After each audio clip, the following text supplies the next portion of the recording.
In Parliament, MPs are debating the final draft of new legislation that the government says will speed up bankruptcy procedures.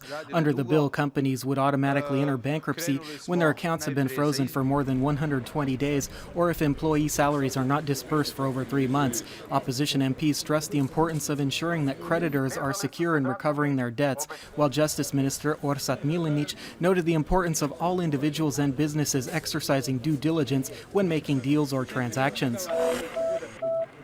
The Zagreb City Council is also in session. The agenda item on the opening of a new sports and recreational center that would also serve the Croatian national football team led to a much wider-ranging debate on the expenditure of the city's budgetary funds. A number of councillors were especially interested in how Zagreb Holding, which manages all of the city's utilities and other services, is spending its money, and the competence of those overseeing these expenditures and the company's operations in general.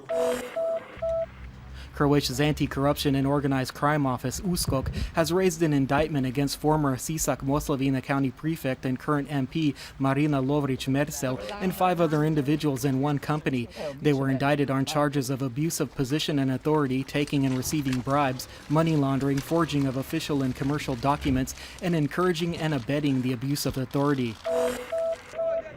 150 employees of the steel mill Adria Čelik, based just north of the coastal city of Split, have had their employment terminated. They have been protesting in a tent next to the mill for 2 weeks, seeking payment of 6 months of salary arrears and demanding the institution of bankruptcy proceedings in the company. The mill's owner has only retained about a dozen employees to work as a skeleton crew to maintain the plant floor. The civic group Vizija Croatica has printed 2 million copies of a special newspaper in which it intends to inform the public of the importance of the troubled Immunology Institute and how to save it from closure.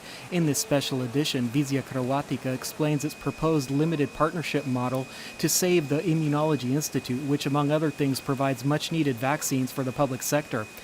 Vizija Croatica has raised considerable funds via donations from the public to invest in the institute and save it from bankruptcy and dissolution, but it still needs much more to carry out its plan.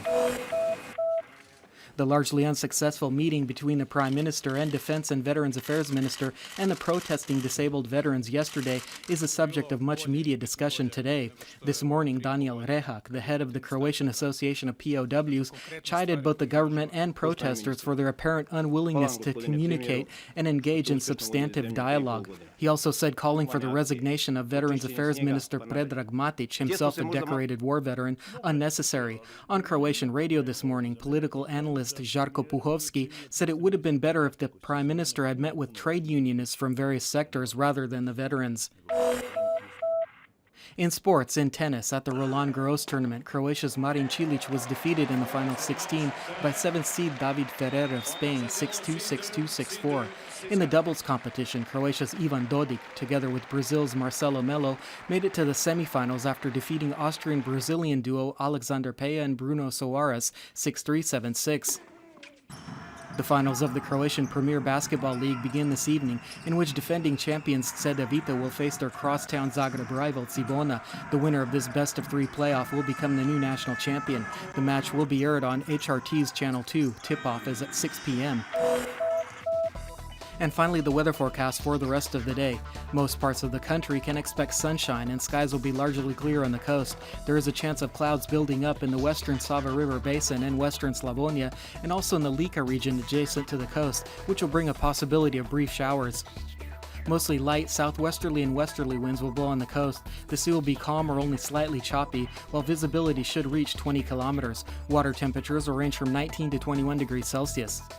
Today's air temperatures will be higher than yesterday, ranging from 23 to 28 degrees Celsius. Skies will be at least partially to mostly sunny inland over the coming days, and temperatures will rise gradually. The likelihood of moderately overcast skies accompanied by a possibility of scattered showers will increase on Thursday. Sunshine and warm temperatures will predominate on the coast in the next few days, and it will get quite hot as the weekend nears. Mostly light northwesterly and southwesterly winds can be expected, as well as light bora winds on Thursday.